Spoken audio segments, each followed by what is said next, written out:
দেখুন, ব্যক্তিগতভাবে অভয়ের মা কাকিমার প্রতি আমার পূর্ণ সহানুভূতি আছে। কাকিমার বিরুদ্ধে কিছু বলবো না। আমি শুধু একটা কথা বলবো, কাকিমা প্রথম দিন থেকে বলে এসেছিল যে আমার মেন নাম কোনো রাজনীতিতে আমি জড়াতে দেব না। আজকের কাকিমা যাদের হয়ে নির্বাচিত হয়েছেন, যে বিজেপির হয়ে, আমি কাকিমাকে খুব বিনয়ের সঙ্গে বলবো, যারা আপনাকে ক্যান্ডিডেট করেছে তাদেরকে জিজ্ঞেস করবেন, মণিপুরে যখন একজন মাকে নগ্ন অবস্থায় হাঁটানো হলো তখন আপনার যে দলের হয়েছেন ক্যান্ডিডেট সেই দলের নেতারা চুপ ছিল কেন? যখন হাদরাসে যখন বিলকিস বানুর ধর্ষিতারা যখন জেল থেকে ছাড়া পায়, তাদের গলায় মালা দিয়ে বরণ করে আপনার দলের নেতারা, তাদের নিয়ে আপনি নিশ্চিতভাবে আমি জানি না আপনি হয়তো ভবিষ্যতে প্রশ্ন করবেন, আশা করছি আপনি ভবিষ্যতে প্রশ্ন করবেন, কারণ যে দলের হয়ে আপনি প্রার্থী হয়েছেন সেই দলের নেতৃত্বে গোটা ভারতবর্ষ জুড়ে এরকম অসংখ্য অভয়রা যারা বিচার পায়নি। আমাদের রাজ্যে তো বরঞ্চ বিচার প্রক্রিয়া হয়েছে এবং তারপরে অপরাজিত বিল নিয়ে এসছে।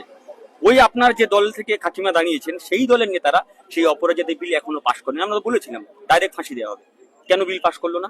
কোনো উত্তর নেই। তো ফলে কাকিমার প্রতি পূর্ণ শ্রদ্ধা জানালাম, কিন্তু কাকিমা যে দলের হয়ে দাঁড়িয়েছেন ও দল জিতবে।